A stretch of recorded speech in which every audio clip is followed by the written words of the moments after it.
Dude, I just... And we are back. Welcome to another edition of the Sports One. And we are back. We got the full crew in the house. That is what it's all about. The Yankees, out of any team in the league, are the best equipped to handle a blow like this. I think there is a higher power at play here. He's due law of averages. That dude is the ultimate scrub. It's trash. Yeah. Every person you have in there is fucking trash. Next game, you're going to see a big performance. You can see it in the end of the game, and I'm just totally stoked and excited for this. We are back. Welcome to another edition of the Sports Port. And once again, it is the Tony and Barnes Show. Anthony, how are you, my friends? Doing well, guys. Welcome back. You know, and it's just one of those things. We don't want the message to get twisted. We are more than happy to have this time with our fans, our listeners. We love it, but it is tough to get through these times. I guess it's the dog days of summer. Yeah. When your baseball teams aren't playing the way that they should, and we're gonna go in depth about that in a second. But just a couple of things before we start. Just wanted to update everybody on the BMW Championship. Second round underway right now. Yesterday's leader in the clubhouse hasn't teed off yet. Keegan Bradley, 7 under par, shooting a 64, including a 29 on the back nine.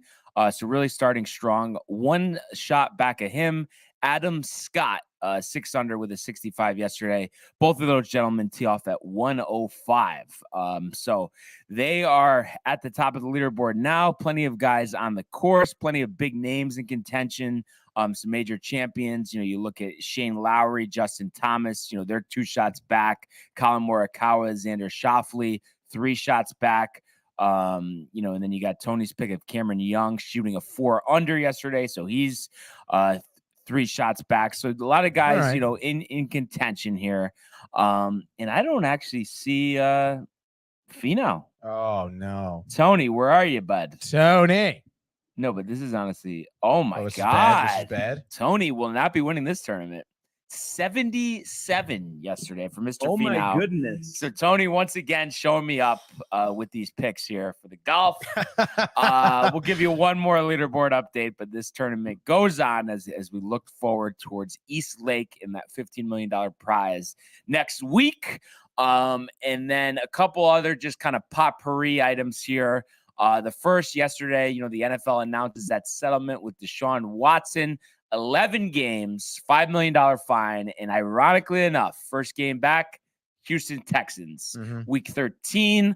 What are we thinking, dude? I was the way Goodell is, always kind of sticking out his chest. I was almost surprised he settled, but I don't know if it was because he just wanted to get the focus on the field and not just a continual conversation about this. I mean, were you surprised that he settled? A little bit, and I was even more surprised at Deshaun Watson's comments. Did you hear what he said about how, just because there's a settlement, doesn't necessarily mean that I've been guilty, right? And then he said he never did anything inappropriately. Yeah.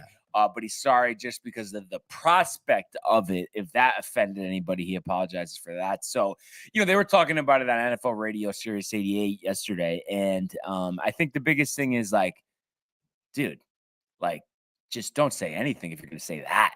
Yeah, it kind of it also kind of contradicts with any of your apologies, basically. Right. All the apologies you've had, all the statements you've had, that kind of contradicts to the fact that you just said that you didn't do anything, basically. And he's basically saying, listen, I believe I didn't do anything wrong. I'm just settling because I want to get on with my life and my career. That's basically what he's saying.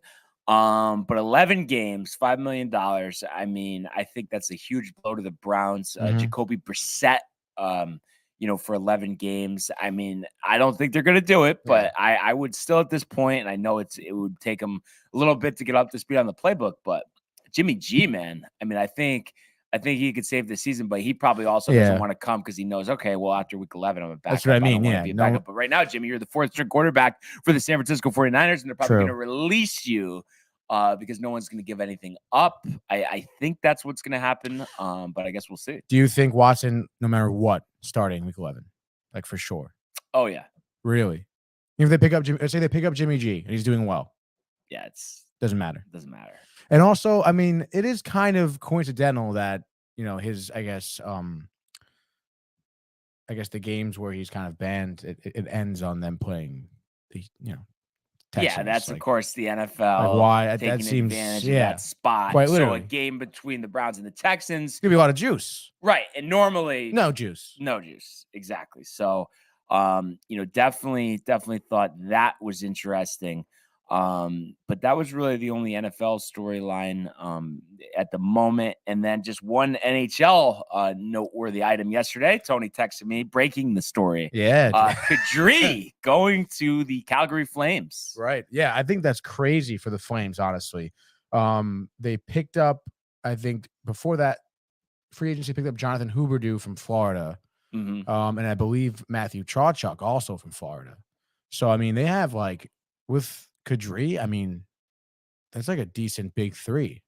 Yeah. Like a really good big three. And then obviously, with Johnny Gaudreau leaving, I mean, that was a significant loss at that point. And, they were able to work with Kadri in terms of their salary cap to pick him up. I believe 7 years they got him for now, which is interesting because I think he's I forget how old he is. I was looking up a lot of yeah. Isn't he like 30? He's 32, I think. Yeah, he's definitely 30. He's not like in his 20s.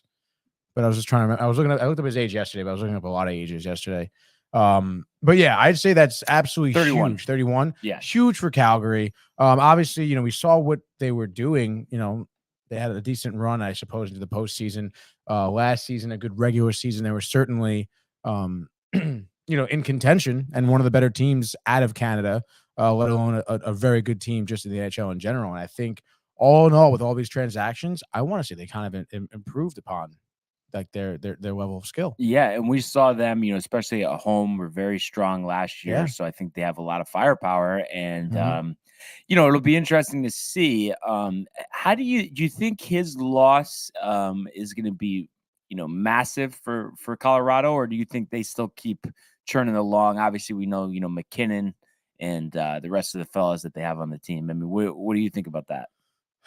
I mean, honestly, I think, Colorado was maybe their eyes were a little bit bigger than their stomachs to begin with. I think if they had to let go of anyone, it would be Kadri. Because when you think about it, I mean, I want to say, again, I remember looking at his stats yesterday, but I want to say like last year was probably one of his best seasons of his career, I think. Mm-hmm. And like you mentioned, he is 31 years old, for Colorado with, young talent like Cale Makar. I mean, they don't need to second guess, I guess, on these type of older players who, yeah, you just had a career year, but what are the chances really that you're going to probably do that again next year?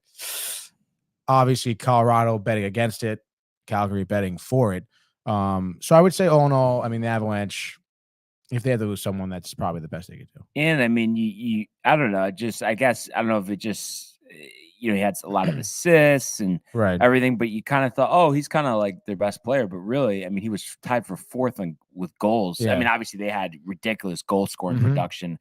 Rantanen leading the way with 36, McKinnon then second with 32, Landeskog with 30, and then Cale Makar was tied with Kadri with 28. Absolutely ridiculous that all those guys are in the same team. The only thing is, though, I mean, I kind of think there might be a fall from grace, though. For Kadri? No, for the Avalanche, just because. But not only that, they let their tender go, and now every game, Tony, is a Gorgie game.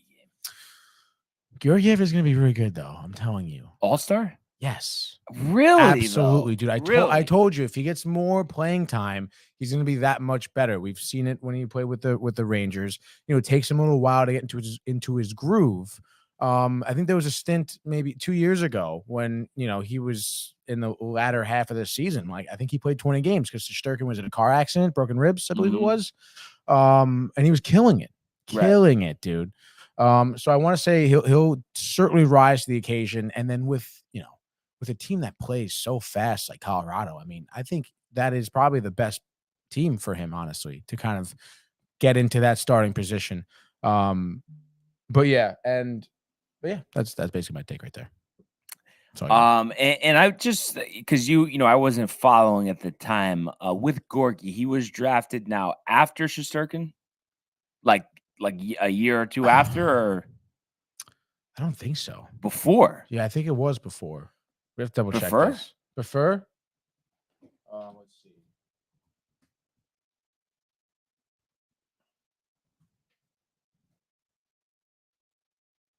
Oh my God! Just tell me when he was drafted. So he's 26. Was he undrafted? He went into the 2017 entry draft. Undrafted.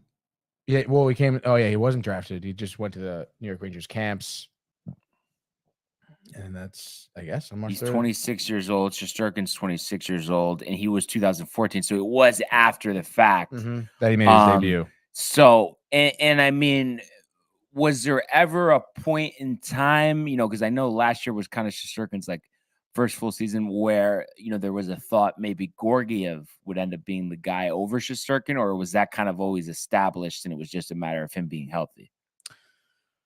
I mean, when you, again, like, I think there was maybe the 18-19 season or 19-20, I think it was 2019-20 season, where he was kind of, I think he must have played like 35 games, probably 35 games he started.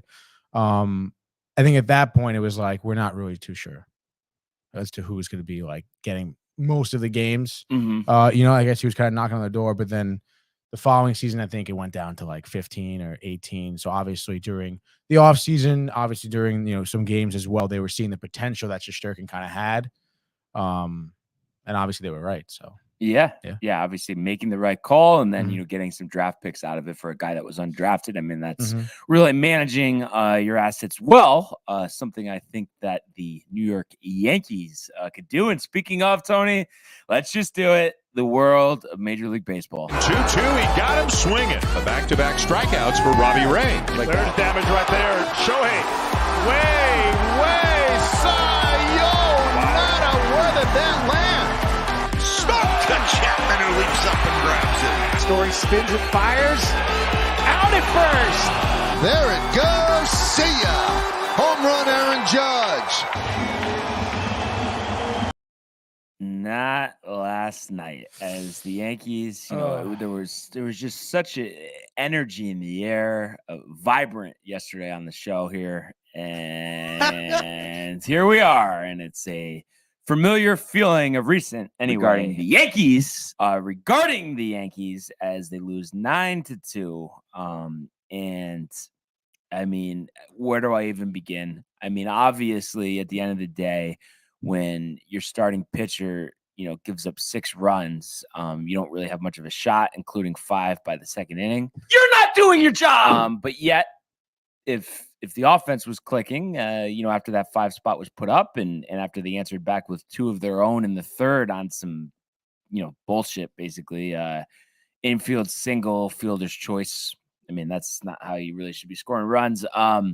You would be in it. But then, they just get shut out the rest of the game and, don't hit any home runs. So obviously a combination of things here. And it's just, I feel like a broken record here, but I've never seen this before. Where it's just everything, going wrong at one time. And, sure, Albert Abreu didn't do them any favors, giving up 3 runs, 2 earned in his inning of work. But Montas, I mean, he got shellacked by the Cardinals. He was okay against the Red Sox. I don't know, man. I just, I don't know if it's, once again, like we saw with Sonny Gray, when you're used to just pitching in front of 5,000 fans and you're not really in the playoffs.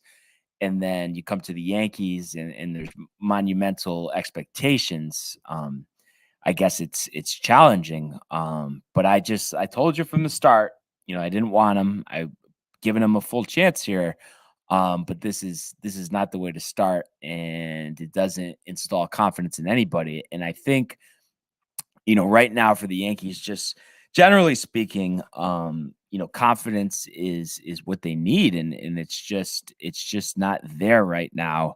1 extra base hit yesterday, 1 for 10, Tony, with runners in scoring positions. striking out 13 times. Josh Donaldson back batting cleanup, 1 for 4, 2 strikeouts. How about Judge, Benintendi, Torres, combined 0 for 12. That's not going to get the job done. I mean, sure, it was nice to see Oswaldo Cabrera get 2 hits. So, on the board. And I do like what I see out of him. I think that's been positive. Obviously, we're still waiting on an impact from Florial, but I'm glad that they continue to bench Aaron Hicks. That's the right move. And we know, we have Stanton to look forward to next week, and nice to see DJ back in there setting the table with 2 hits. But the problem was it's just the runners in scoring position. I think that's the biggest thing, because you have 7 hits, 10 chances with runners on. I mean, you're clearly just not getting the hits at the right time. And to me, I mean, that just seems like a mental thing. It's like they freeze up when there's runners on. When there's a runner on second, there's 2 outs, and they just like bug out. And is it the looking for the big home run sort of deal? I mean, that's what I was kind of going to get to. I kind of think so. I mean, it's just like you got to change your approach. And we've seen like Rizzo do that before, where he chokes up on the bat. I think LeMahieu always has a good approach, but in terms of everyone else, I think that is, it's just, you need to just level out. And I think striking out 13 times and going 1 for 10 with runners in scoring position, that shows you that that's what they're trying to do. You got to cut down on the strikeouts. And at the same time too, and this goes both ways here, but you got to start out better. It can't always be 3-0, 5-0, 7-0, 6-2, 5-2. Like, get on the board early and build off that momentum. And they just have such a tough time in doing so. And I just can't believe, like, I mean, if you didn't watch one baseball game this year and you saw Jose Barrios pitch last night, you would have thought he was up for the Cy Young. Yeah, he's been awful, Tony. I know. Awful. And they just absolutely nothing. I mean, scoring 2 runs on fielder's choices and ground outs and errors. I mean, that's nothing. That equates to absolutely nothing. So I mean, it's just, we're really pressing it here, losing again, and it's just it's tough for me to stay positive. And I'm, as you know, I mean, especially when it comes to the Yankees, one of the more positive people around. I'm always gonna believe in my team, in say it's never over until it actually is. But they gotta stop with this stuff. I mean, this is bad. And I just don't understand how you put forth this effort after such a exciting kind of, just big win. Just 2 nights ago. And then how does this happen? I mean, is it the offense really presses / gets discouraged when Montas gives up 5 in the second, including a 3-run homer to Vlad Guerrero Jr.? I guess, but it's just still like, just do. I guess that's the thing. Maybe they're just not, their approach, their mechanics, the strategy, the pitch selection. I guess it's just all off. And I mean, I would think, you just, out of anything, you just focus on not striking out, and you would think the rest will fall into place. I mean, the more balls that you put into play, the more chances you have. I mean, if you're just striking out, I mean, there is no, if it falls in, if it stays fair. I mean, it's just, you're out. That's it. It's just a wasted opportunity. But I mean, do you yourself, Tony, I mean, chalk it up to anything other than discouraged, lack of confidence, and just pressing in terms of trying to hit one out every time? I mean, is that the result of this? Yeah. I mean, you talked about us having a good attitude yesterday in the studio. We know the Yankees were hyped up too. We saw what Donaldson and Torres were like after the walk-off and everything. I would imagine for them to go out there and for Montas to give up runs almost immediately, any type of momentum or adrenaline gone, absolutely gone. Couldn't have asked for a worse start really to the game. And when you think about it, you're the Yankees were in a bit of a lull here. They were digging themselves into a ditch, and what looked like, a way to get out was totally halted at the start of this game here. And like you mentioned, at that point, it is a type of panic mode where anytime there's someone on base, the Yankees know we have runs to make up. I got to hit like a big home run, get the team started, get everyone else fired up, and hopefully we can come back from this. Obviously, throughout that point of the game, Montas is giving up more runs. You have some of your bullpen not performing as well either. Every inning that went by, the pressure was building and building, and there was just more strikeouts, more swings and misses. And yeah, I mean, you're not going to score runs like that. Like you said, I mean, 1 for 10 with runners in scoring position with how many hits? 7 hits, 13 strikeouts, more strikeouts than hits. Come on. That's not good. That's nervousness. And the thing is, though, I still think, though, despite, Montas imploding and not being at all the pitcher that, we expected him to be up to this point, it's on the offense to stop going away from their approach. Mm-hmm. That's on them. They can make all the it's annoying. Well, it's annoying that you don't put up any runs. So how about like you just focus on that and stop worrying about the score? And I think that like clearly the whole I'm gonna just swing as hard as I can and hope for the best. Like that's not working. So do something different. And it's kind of, I think, on Boone's shoulders a little bit to get your players' minds right. Yeah. Like, who gives a shit Montas was giving up a lot of runs? You must have known anyway. Yeah.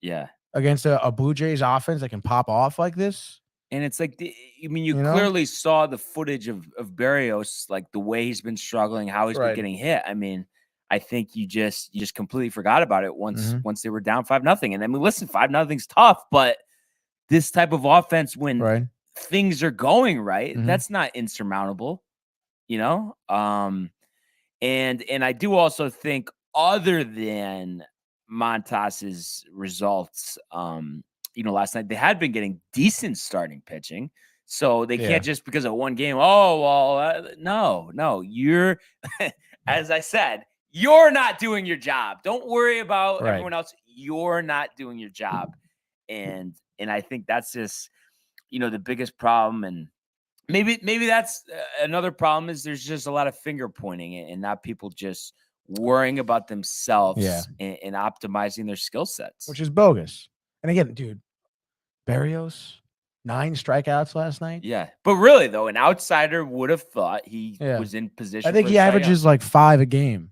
Yeah, and he gives up so many hits. And his last 2 starts, I don't even think like we're anywhere close to 6 2/3. Definitely not. Probably like 5 innings. Yeah. They should have popped him. And then, it just, of course, you want to move past this, look towards tonight. And, Kevin Gausman, has pitched pretty well this year for the Blue Jays, after coming over from San Francisco. And, I hope that offensively, we don't look the same against him as we did against Berrios, because I don't know. I can see that happening. I know, especially because he faced the Yankees a lot when he was on the Orioles and definitely, had some struggles. So he's been kind of a mixed bag of recent. You look at, let's say, his last 5 starts, 5 innings, 3 earned, 4 2/3, 5 earned, but then 8 innings, 1 hit, 10 strikeouts against the Rays, 6 innings, no runs, 5 strikeouts against Minnesota, but then last start against Cleveland of all teams, 4 2/3, 9 hits, 5 runs. So clearly that despite a 3.16 ERA, a lot of his good work was done earlier this season. There's some inconsistency there. So it's like, you gotta take advantage of that. And just it does seem like he tends to bounce back somewhat. Last time he had a bad start, the next time out, he struck out 10 and gave up 1 hit. Kevin Gausman. Yeah. Yeah. I mean, are you a Gausman guy? Like you said, I've certainly noticed the inconsistencies in his starts, but overall, I would say he's a good pitcher. Put him up against Tyonne, I would feel okay. Yeah. And then speaking of Yeah. Speaking of Tyonne, after a disaster of a start at home against Seattle, his last 2 starts have been solid. Yeah. Against Seattle and the Red Sox, 7 innings, 3 runs, both times. Right. Boston was a 3-0 loss, right? Yeah, Seattle was a 9-4 win. And then you look at before that chunker against Seattle, the first start, he did pitch well against Kansas City, but I think by far this is the best offense that he's faced in quite some time, because you look at his last 5 starts: Baltimore, Kansas City, Seattle, Boston. So, the Blue Jays, despite, struggling offensively at times, just for whatever reason, they wake up when they play the Yankees, I guess. But that being said, I do think I think we can count on at least something. Maybe it's only 6 innings, but the 6 and 3. I don't think he's going to get hammered like Montas. But it's just so big. Like, if I know it's technically the same thing, but we were just talking about mentals right now. Is like, if you're gonna give up runs, just wait till like the 5th inning. You know what I mean? Like, give up 3 in the 5th. Give us a chance to put at least 1 or 2 on the board to start, and it really should be more than that. And I just hope that they do that. I'm just trying to see here too. Okay, so Gausman against the Yankees, April, 5 2/3, 6 hits, 2 runs. And that was his only start against them this year. So that was obviously months ago. And like I said, I know he's struggled against them in the past. But I mean, and I know it gets repetitive and we say it all the time, but really more than ever, I mean, they need a freaking win tonight.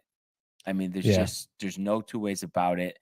And I really hope that, there's someone in that locker room demanding accountability out of everybody, because they're all part of this and they can blame any type of factor that they want to blame. The one thing they can't blame is the loyalness of their fans. They'll have games like this, and then tonight there'll still be 42,000 fans. So they're showing up for you. You have to show up for them. And I don't want to hear any other excuses than that. It doesn't matter how the pitchers are doing.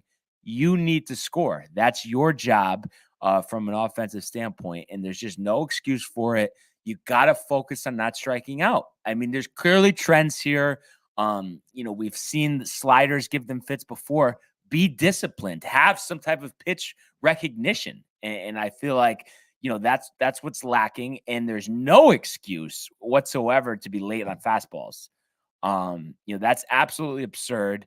And I was talking to one of my friends who played college baseball, and he was saying his approach back then, and obviously different level college, versus MLB, is saying that he would actually just let all the off speed go unless there's 2 strikes and just hump fastballs. And I don't see how that's not the approach here, because I've seen them miss them or let them go, and it's like you can't let them go anymore. I mean, you literally this is it. I mean, there's enough time where we can really, kind of have a reset here, but there has to be consistency. There has to be accountability, and play with pride. Play like you're the New York Yankees. Don't play like you're the Oakland A's, in front of 5,000 fans, or the Miami Marlins tarping up the whole upper deck. All right. So I hope they do it, because I mean, patience is running thin all around. It's not just me, it's the millions of other Yankee fans around the world. And despite all of this, it is crazy, but they can still do what they set out to accomplish. But they just need to start making major changes to their approach and to their play right now. And let's just hope that they do. And we'll do picks in a second. Obviously, we're going to talk about the Mets right now, but just out of curiosity and honest answer here, Tony, So we got games tonight, tomorrow, Sunday. Honestly, what are they doing there?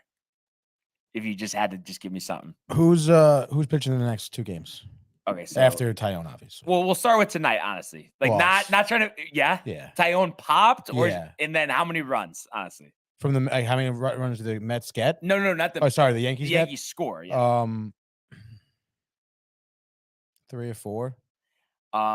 And then so tomorrow is Cole on the mound versus White. Okay, Mitch White. Yeah. And then the next day? The following day is Cortez TBD. So I would imagine nobody of significance. We'll take 2 out of 3 here. But it's more pain tonight. Yeah, more pain tonight. And Tyonne, 4 in the first, like type of situation, or 4 by the end of the second. Yeah. Yeah, And what's 2 the and 2. final? They'll probably lose like 7-4, 6-4. So they put some runs up, but just Not not enough. And do we see Vintage Cole tomorrow? Yeah. I think Fire it up. Fire it up. Get ready for postseason. I think that's better, honestly. Wouldn't you rather have a nice 2-game winning streak under your belt rather than go? I want a 3-game winning streak. Oh, all right, but I'm just saying, would you rather go win, loss, win? No, I know, Tony. Come on. And listen, I mean, I can't confidently, after all of this, sit here and tell you, they'll just sweep away the weekends. Yeah, I don't know. I know, right? It's tough. I wish I could confidently say that, but I hope it starts tonight, Tony. Yeah, me too. I guess that's all I could say. Mhm. But I think a good segue into the Mets, if you would, I think Prefer had a comment, and then we could get to the Mets. So Prefer is saying that he feel better about the Mets now, which is interesting. It was a nice pitching duel last night, and we'll get right into it because it was a nice pitching duel. Max Fried was on the mound. He was, basically lights out. I mean, we've seen how much talent that he's had. I mean, his line was it was 7 innings. He pitched 2 earned run, only giving up 4 hits, 6 Ks, no walks, right? So basically in control of the strike zone from the get-go. Just give him a couple hits. Obviously, that 1 home run to Kana in the 7th, to Kana. But DeGrom did well.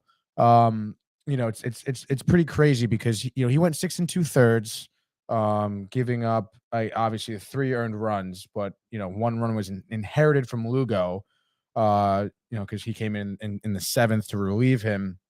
9 Ks, 5 hits.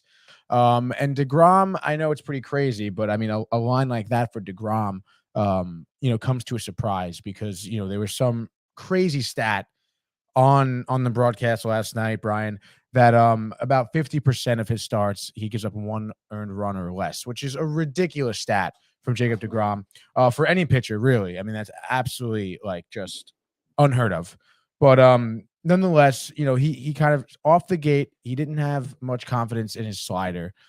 He kind of just didn't really have the bite on it that I guess he's used to. He kind of would hang it over the middle of the plate, which is why he was giving up a couple hits. I think it was the 4th inning where the Braves scored, maybe the 3rd inning where the Braves scored 2. And you're thinking, oh man, little issues here. His fastball would kind of bleed into, the middle of the plate. Not exactly having his normal location that we're used to seeing. But I mean, by the 4th inning, Brian, he was wheeling and dealing. Like I said, he ended up with 9 strikeouts. He found his slider by the 4th. It was pretty deadly. And, interesting enough, Buck decides to take him out in the 6th inning with 2 outs, after I think giving up a single. And, I understand his pitch count was, I think, about around 96, I think was his pitch count, 95. And I understand, it's only his 3rd start. His first 2 starts were pretty limited in terms of his pitch count. But I mean, to bring in Lugo for that 1 out, I mean, I feel like just, Bucks just should have left DeGrom out there. Just 1 more out. I mean, I feel like, he wasn't really getting hit hard on at that point. Like I said, he had command of his slider. Yeah, he gave up a hit to was it Grossman? I think it was Grossman. But hey, dude, it was an infield single. It wasn't crazy. Okay, he still had his stuff going. His fastball was still at that point, pretty high velo. And like I said, he had his slider. Why are we bringing in Lugo for now? And he gives up a hit and Gausman scores from first, by the way, which was kind of ridiculous about his speed scoring from first. But also, there was a little bobble, I think, in the middle infield by the Mets too. But regardless, I mean, you should have left DeGrom in there. Let him finish out that inning. It could have been one pitch, could have been a fly out to center or something like that. Like, I would have had way more confidence with DeGrom staying in than bringing in Lugo. So I thought that was kind of a bad job on Buck Showalter's part. I understand you're trying to, soften him into, starting again. It was only his third start, and 95 pitches, even for your third start, is pretty high. But come on, dude. Like, you got to keep him in there. One more out. Like, he had the stuff, and then you'd be fine. I understand there's a little bit of a, question mark in terms of our starting pitching now, but I really think you should have left DeGrom in there. And then on top of that, because really DeGrom started, 6 2/3, 3 earned runs, 9 Ks. Even that's still a good line for a pitcher. I mean, the Mets should have scored more. I think they were 1 for 7 with runners in scoring position. They struck out, I believe, 9 times as a team. Only had 6 or 7 hits, 6 hits. And it was a shame. Your only offensive production was from Canna over there, who had a 2-run homer. Basically, everyone else, I think Alonso was 0 for 4. I think Lindor was 1 for 4. Marte 0 for 4. Nimmo 0 for 4 with 3 straight. He thought struck out 3 times, Nimmo. So obviously, your first 4 guys are giving you no offense. How do you get any momentum going when your start of your lineup isn't doing anything? And then Ruff was also 0 for 3, which, by the way, Alonso was DHing last night. Ruff was at first. And then, McNeil was 1 for 4. Vogelbach came in a pitch hit for Ruff at some point. He struck out, I believe, or he grounded out. And, it was just obviously no offense. Max Fried pitched a gem, which, you should expect that from him, honestly. He's a really good pitcher. And we just couldn't kind of match any type of offense. So it was a really tough loss. Obviously, a disappointing series to say the least. I was talking about the stat where we haven't lost a series against a divisional opponent. And we dropped the first 2 games. We were just at that point looking for the split, and unfortunately couldn't get it. So it's tough. I think the lead now is a game and a half from Atlanta. And now you're playing a Phillies team who is good. We've seen, what some of their pitchers could do. We've seen what some type of their offense they could have. And then on top of that, I think you have Bassett tonight, and then Carrasco and Walker are both hurt. So it's TBD for both those games. What's today? Friday? Doubleheader tomorrow? Doubleheader tomorrow. Yeah. And I actually did see a news bite. Peterson will be recalled to start one of the games tomorrow. Yeah. So, and then it's TBD and TBD Is he for stretched Sunday. out, though? Because I know he was pitching out of the pen. Yeah. Yeah, he was pitching out of he'll be fine. And then do they still need to bring up someone else as well? Right? Yeah, I guess so. If Carrasco and Walker are both on the IL. And right now, no, what I actually missed the Carrasco. What's the injury there? I believe it's oblique. Oh, geez. Yeah, so he might be out for the rest of the regular season. I think they said like 4 to 6 weeks. Yeah. And then Walker was the back spasm. And as of now, though, I know they said Peterson, but we haven't. It just says TBD on those games for tomorrow. I believe it still does. Yeah, I haven't checked this morning, I suppose. But let's see. Saturday doubleheader, game 2, undecided. Yeah, and then Sunday's got to be undecided as well. Okay, so yeah, you're going to be interested to see where they. Trevor Williams, dude, or I guess, but he's probably not stretched out either. No. So just Trevor Williams opener, one game. Yeah, it's gonna be an opener. But do you think? Come on, dude, that's not good. I know sometimes you should have picked up Castillo, honestly at the trade deadline. That would have been. Yeah, Yankees could have picked him up too. Jesus. Instead of getting beaten by him twice. Getting popped. Yeah. Or 3 times actually, because they lost him when he pitched for Cincinnati. Anyway, it's bullshit, Brian, is what it is. There's really no other way to say it. What I was gonna actually ask you, I'm actually showing on here, Tony, that the lead's 3.5. Oh, 3.5? Yeah. Now all of a sudden, really? Light at the end of the tunnel. Actually, really, dude? Yeah. Unless this is wrong, but I don't think so. Where are you looking right now? ESPN.com. 76 and 43, MLB 73 and 47. Oh, it's 3.5. All right. Let's go, dude. New day. Tony's found some optimism. Yeah, I must have, done my math wrong. What I was gonna say though, with the whole guys that are starters, and they go to the bullpen, and then they brought them back in the rotation. Am I crazy to say though that it's they could just pitch their normal workload, or that's not accurate. No, I think they could pitch it. Like I think Trevor could give him 100 pitches. Yeah, I think so too. But like, How you good know, are those pitches? I don't know. Well, I mean, it is Trevor Williams, dude. So yeah, I mean, I know you're feeling you're feeling better now after just seeing the standings, but obviously you don't like losing 3 out of 4 at the same time. Of course not. And the Phillies aren't going to be a walk in the park. I think Aaron Nola is our first. Is it Aaron Nola? I think it's Aaron Nola, who's pitching against Bassett. And the last time he pitched against the Phillies, we won 1-0. But that's because he was matched up against DeGrom. He pitched 8 innings of one run ball. Right. So he had a hell of a game when he pitched against the Mets here the last time, and it was a 1-run. We won 1-0. You know, they obviously had no offense. It was a DeGrom game where he was fanning people. You know, Chris Bassett. I mean, you would think he's shown some length. 7, but it's going to be like 7 innings. It's going to be 2 or 3 earned runs probably. That's what it's going to be. So we got to score 4 runs tonight. Which obviously last night, we didn't. I think Schwarber might be back in the lineup. He's missed all week. They haven't put him on the IL, which is kind of odd. And now that they're playing the Braves, but I guess they might be without Marcell Ozuna for an extended period of time, arrested early Friday morning, DUI charges. That's what it was. When did that come out? That news? Today. It did, okay. Because remember, like I was thinking about it, and they were talking about it on the broadcast, and I'm like, Ozuna hasn't played this entire series. He hasn't played since Sunday. DUI. Yep. So needless to say, after that really, really nice start to his Braves tenure in the shortened season, where he was like the MVP basically, has been absolutely trash the last 2 years. I know this year, 20 home runs, but 214, 107 strikeouts in 107 games. So I always thought he could be a lot better, but I guess, it looks like he peaked in 2017 with that 37 home run, 124 RBI. But we know the Braves got more than enough talent there. Dude, they're really locking them all up for like not a lot of money, by the way. Maybe this starts a trend, and then maybe this is the end of service time manipulation.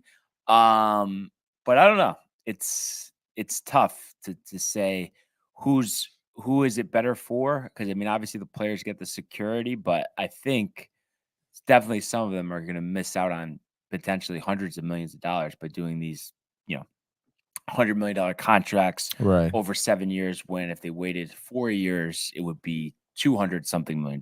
Do you think definitely better for the club, or you like the security just in case, someone's career goes off the rails? They have that in their back pocket. I think it's just better for the club. Yeah. The way it is. Yeah. But who's, I think, been in a pretty bad slump all year in terms of like what we normally see out of him is Acuna. Yeah. I kind of noticed that a little bit because they were talking about his, production against DeGrom last night. And I think he had a hit last night. I have to look back at it. But I mean, normally he, when he faces DeGrom, it's normally a fucking like a duel, it's like a 10 pitch at bat. There's fouling balls left and right. It's always like he gives him a good run for his money, Acuna. And I guess right now, I don't know. I mean, Tony, just to give you an idea here. So last year, 82 games, he hit 24 home runs, slugged 596. This year, 84 games, 10 home runs, slugging 414. Usually Achilles, not Achilles, I meant ACL. I don't know. It's like, I feel like what I was going to say is like Achilles would give someone more trouble the second year, but especially a guy like Acuna. I mean, he's 24. Jeez, dude. Now you're young. What the hell? Dude? So maybe if he does go off the rails, I mean, he does have that $100 million contract. So yeah, I could probably play better than that. He's 24 years old. But I mean, talk about if there's some type of award for development, scouting, minor league success, minor league development. I mean, how do you even match what the Braves have done? And it's not just position players, it's pitching as well. It's hard not to almost be jealous, honestly. Right? Or no? Yeah. No, are you kidding me? You're very jealous. I mean, you look at this roster. Fried came through the organization. Strider came through the organization. Wright came through the organization. And then Vaughn Grisham, Austin Riley, Dansby Swanson, Michael Harris, Ronald Acuna. And dude, think about where they would be if they had Soroka. Oh my God. He was so nasty. Yeah. And he came through the organization too. He was like 21 years old, 22. Yeah. I wonder if he's ever going to pitch again. It's His second torn Achilles? Yeah. He literally, I think like maybe a week out of the boot from the first time he tore it again. Wow. So Braves are pretty good. I mean, I think how this season finishes up is going to come down to the bullpen. I think that's the weak link. Jansen in a big spot. Jansen was in a pretty big spot last night. I know, but I'm talking a postseason spot. Though, Yeah. You know? AJ Minter, I don't think is really any good. He pitched really well last night. But I'm saying, we're not just talking about last night. Yeah. Well, I'm just saying these guys who weren't really good, like, Kenley Jansen coming in to try and close the game out. I was feeling pretty good. What was he hitting on the gun? Oh, gosh. Not that fast, right? 93? Maybe. And then Iglesias, I don't know. Once again, He had success. Or, does he throw hard? Is he hitting 96? He was probably honestly the worst out of the bullpen. Out of Really? the three of them, With command or velocity? I think a little bit of both here. I'm trying to remember. I know they all didn't allow anything, but I think Iglesias get a couple of hits up, and that was it. Okay. Oh no, Iglesias went for one out. It was just a fly out. Never mind. AJ Minter gave up a hit. Kenley Jansen gave up a hit, but Minter had 2 Ks, and then Jansen had 1. And then it's interesting too. Kirby Yates just joined this team. He missed all of last year, only pitched 6 games in 2020. But before that was one of the best closers in the major leagues and had 41 saves in 2019, 101 strikeouts, 60 and 2/3 innings. Yeah, that is pretty crazy. I haven't heard his name in forever. And to think, former Yankee, 2016. Yeah, he was a great closer. So it's interesting. I mean, I think the ability is there, but like I said, I know he looked good last night, but I just think Jansen in a big spot could be problematic. Yeah, I think so. But I think the pitching's there, and really, I mean, depth of a lineup. I mean, is it hard to really argue that they might have the best lineup in the whole league? It's not too hard to argue now. Travis d'Arnaud? Wilson Contreras. Oh. Or William. Wilson. No, William. Yeah. Unbelievable. It's crazy. Yeah. So be interesting to see. And they still had a shit start to the season, just like last year too. You thought you were out of the, but I mean, and the fact that Acuna, I mean, going into the year was thought of as their best offensive player. He's having a terrible year. Yeah. Doesn't matter because the lineups are deep. But just from watching him, a couple games here, Grissom, does he feel like a future star to you? Yeah, I think so. The bat speed, the calmness. Yeah. It's good. So, I mean, it's just amazing that they just keep churning these guys out. Michael Harris, outfielder, amazing. So, other than that, though, from yesterday, I was going to update everybody on the pick segments. So, I went 3-1. You went 2-2. So I am 16-11. You are 17-10. Oh boy. And other than the debacles between the 2 New York teams and the Astros putting up 21 on the White Sox, anything else really catch your eyes? I mean, obviously the Dodgers finally lost. We kind of called that though. Yeah, I did call that. Andrew Heaney getting the loss there. Wasn't gonna get it, dude.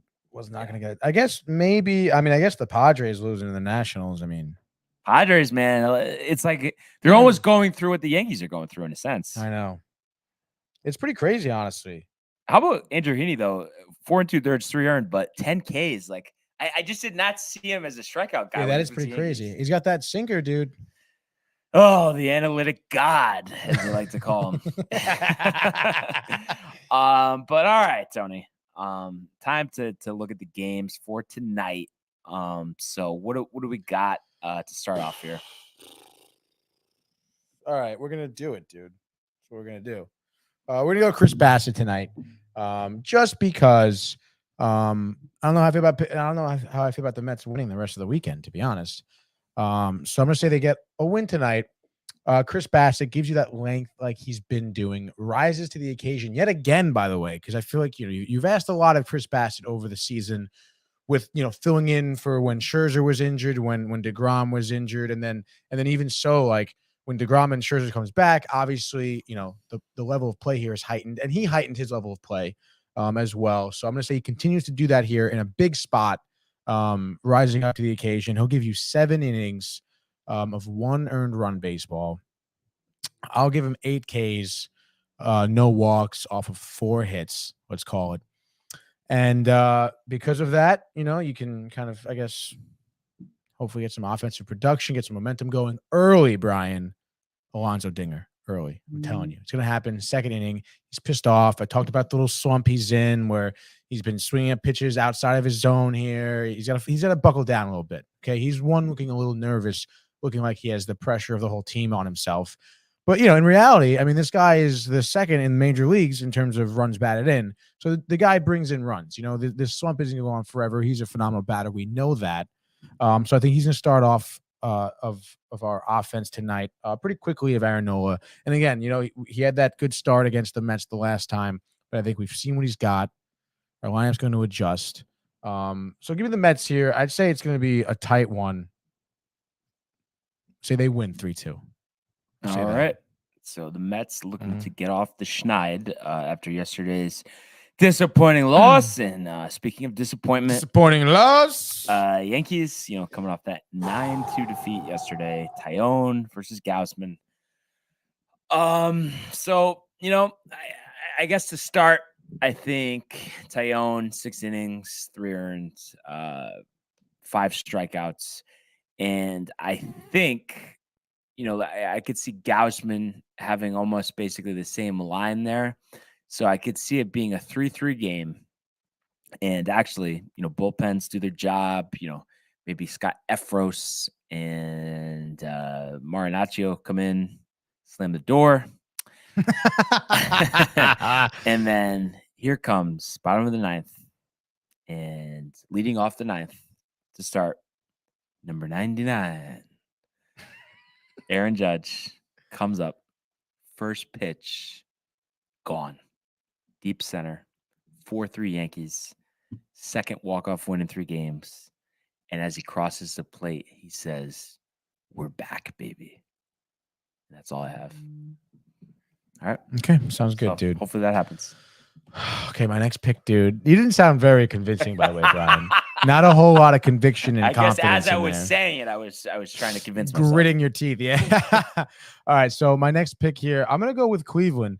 They're playing the White Sox, and I understand obviously the White Sox got a little bit of a shellacking last night against the Astros, 21 runs. I really feel bad for whoever was cutting that highlight last night, just because that's absolutely ridiculous. But Lance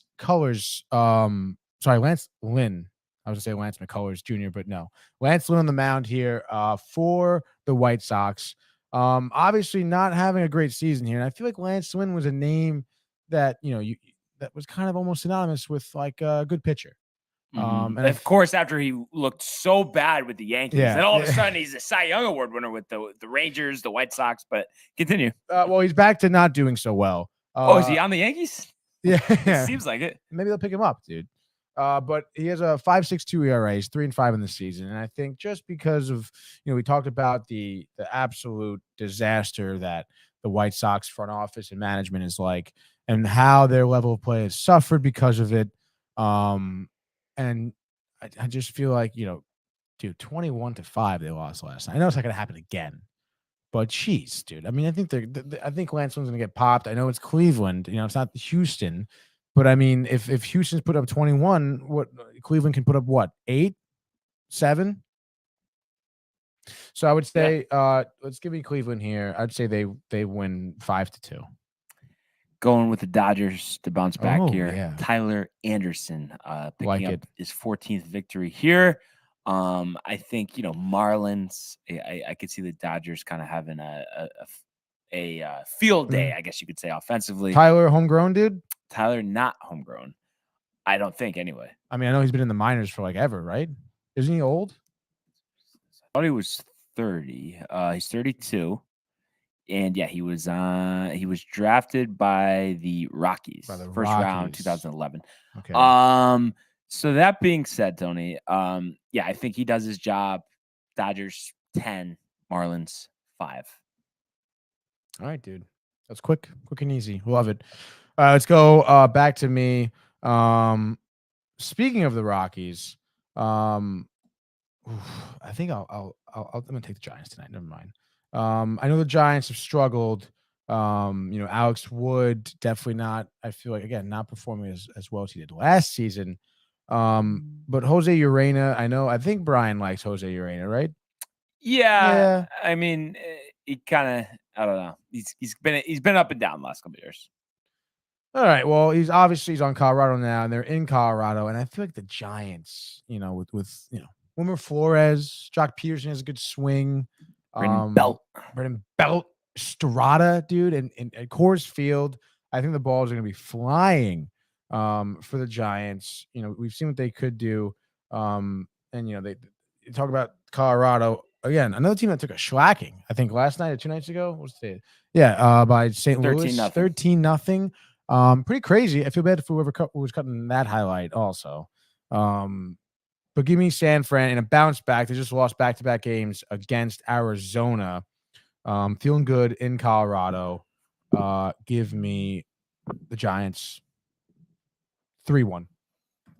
As Buffer says, Subway Series starts Monday. Yes. 2 games, right? 2 games. He was pitching for the Mets in those 2 games. DeGrom and Scherzer. But hopefully, go Mets, he says. There's a lot of number 99. So I'm gonna go with the Rays here. Shane McClanahan versus the Royals. I mean, I think they could win this game 1-0. McClanahan's been that good. The Royals are that bad. And I know the Rays haven't been, a juggernaut offensively, but I don't even think it needs to be 1-0. Let's call it 4-0. And Harold Ramirez, 3-run homer, 5th inning. Book it. I like that, dude. Shane McClanahan. Cy Young? Garrett Cole. 2nd place? 4th. Oh, God, dude. Verlander. Yeah. Good point. No, Verlander probably wouldn't. But Verlander probably wouldn't. You know what I'm saying? Oh my God, I just want the Mets to win tonight. Oh, really, dude. me too. Wait, what were you saying, dude? Oh, me too? Me too for the Yankees. No, everyone out there knows. Brian wants the Mets to win tonight. For Tony, sure. All right. What do you think the chances are Washington wins another game against San Diego? They don't. So they don't, right? Yeah. Even against Blake Snell. I mean, we've seen him have a good spot before, I suppose. All right, give me Blake Snell tonight. I can't believe I'm saying it. Actually, his last start was against Washington. They won 6-0. San Diego, that is. And it was 6 innings for him, so no earned runs. How many Ks did he have? 10 Ks. I would say he goes for the 11th K tonight. The proverbial 11th K. All of a sudden, everyone's striking out 11. Over 6 innings. I'll give him maybe 1 earned run. And Juan Soto, really pissed off that they even lost to the Nationals last night. 2 dingers from him. 2 dingers, dude. San Diego wins this one decisively, 6-1. Oriole Park, Camden Yards, Baltimore, Maryland. Jordan Lyles versus Cutter Crawford. Orioles hosting the Red Sox. Red Sox, sure, looked a little better lately, but I like the Orioles here. Jordan Lyles that sometimes can look like he's one of the better pitchers in the league. Other times, not so much. Weak Boston team here. I think he, has success. Shuts him out over 6 1/3. Bullpen gives up a run. Doesn't matter. Orioles 5, Red Sox 1. Wow. So I mean, it's just that's it for the picks. Just really hoping, that both teams here, in terms of the Yankees and the Mets, take advantage of these opportunities because I think these are huge games over the weekend. The Mets have 4, the Yankees have 3, and you just this is when you hone in right now. Mid to end of August. Playoffs in sight. And it's, as down as you might feel, about this Atlanta Braves series, I could tell you, you're not in that bad of a position. And I know our lead is bigger, but at least that you don't have to feel like for the past 6 weeks that you are one of the worst teams in the whole league and the worst version of your team that you've ever seen. Because that's what it feels like right now. And I think the Yankees owe it to us fans. I really do. to like just stop moping around. And I know it may seem like, oh, I'm moping around. Well, I'm not the one on the field. They are. And if they were doing what they're supposed to be doing, how would my vibe be? It would be completely different. So it starts with them.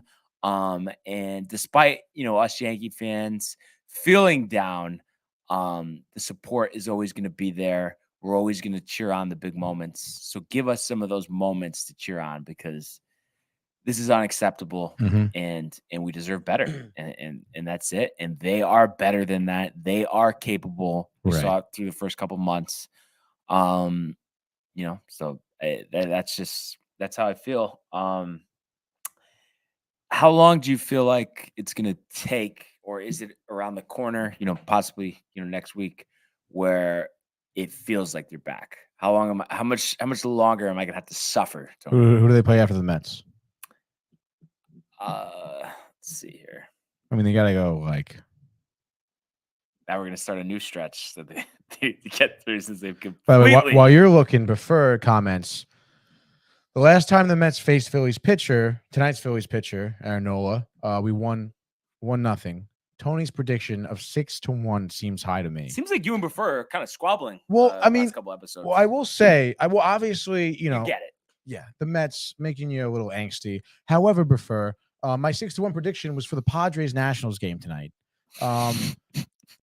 Sorry, my prediction for the Mets game tonight was the Mets to win 3-2. More in line.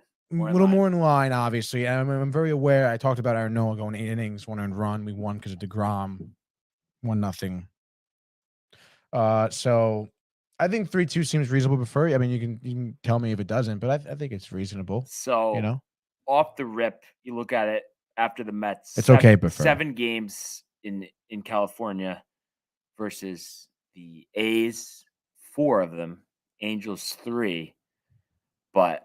So after the Mets, A's and then Angels, but dude, 7 games between the two of them. Yeah, you go 7-0. See, they should, but I don't know if 6-1. It's a time clock thing. What does that mean? They don't usually play well in that stadium, especially Oakland. I mean, the Angels, I guess, like whatever, but I mean, that's got to be it, Tony. I mean, really? Yeah. I mean, it's got to be. By the way, speaking of the Angels. I know he's not in the Angels anymore, but the only reason why it got brought up because Noah Syndergaard, who's now in the Phillies, mind you, Brian. Chirping again. No, not chirping, but he was slated to pitch against us this weekend. Extra day of rest. And as you know, as the people at home know, like he was supposed to pitch against us when he's in the Angels too. Extra day of rest. Brian, give me something. Something, Brian. No, it's honestly one of the weakest things that I've ever seen. And it's like, not that it would even be justified, but at least like I could kind of see like, all right, he wants to get in his groove. He doesn't want to pitch in Citi Field because it's just going to be constant cussing and stuff that probably shouldn't be said. But he's pitching at home, man. So right. I don't know. I don't get it. And it's like he's not batting. They're not going to throw at him. Like what? Is he like that nervous to like look Pete Alonso in the eye? That's got to be what it is. And you know what? It's like, again, like not that it justifies it also. I can see what you're saying. Philly, pretty close. Maybe some Mets fans there, but it's like, then why are you chirping? Like, why are you chirping the Mets then? If like, and then now you're going to bow out? I think he That's might be so weak. I think he might be going through it right now. So weak, dude. There might be some lapses. I don't know. Yeah. But first, as Thor lost his mojo or his mind. Yeah, maybe a little bit of both, dude. So let's just hope it's a good weekend because we really could use one. Let's just leave it at that. Let's leave it at that, dude. And just one more update here. BMW Championship. Keegan Bradley still in the lead at 7 under, teeing off at 105. And we have a 4-way, and it could be 5-way. No, it's 4-way. Tie for second. Oh, wow. Dude. It could be 5-way. That's a bite. Cam Davis, Scott Stallings, Russell Heenley, and Adam Scott all tied at 6 under. And you look at Cam Davis, he's had a very nice start to his round, 4 under through 7 holes. So that's the way you wanna start here. So it's just gonna be interesting to see who positions themselves to get into next week's Tour Championship. Only the top 30 get in. So everybody's trying to finish as high as they can. So that's what makes this tournament so important. But other than that, anything else, sir? Not really, dude. Let's go Mets. I mean, can you not handle another, like, let's say it's just, I'm not expecting it, predicting it, whatever. But let's just say we're here Monday. It's 3 out of 4 loss to the Phillies. Can you handle it? No. Like, what's going to be your mindset? My mindset is we better that better not happen. better take 2 from the Yankees. Oh, geez. Oh my God. If they blow it this weekend and then that happens, I don't know. I don't know if I'll be able to. I don't know. Won't show up the next day. yeah. I'm gonna have to take a little sabbatical.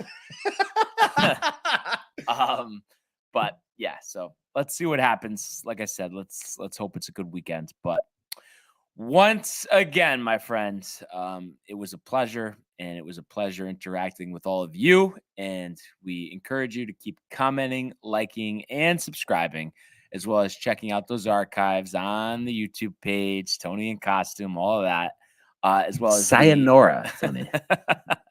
as well as the summer collection at downtimetv.com. But everybody enjoy this beautiful weekend. Enjoy the games, Yankees and Mets. You know what you need to do. And specifically the Yankees, it's now or never, and it's now, and you're going to do it. And I'm going to have good news to talk about on Monday. So I know we're going to roll back the tape if I'm wrong about this one, but I'm not going to be. They're taking all 3. I'm calling it now. We will see you on Monday. Hey guys, Tony here from Downtime TV checking in. I want to thank all our fans out there who's been liking, subscribing, sharing our content. You guys are the best. You guys are our bloodline. You make us love what we do. Thanks again.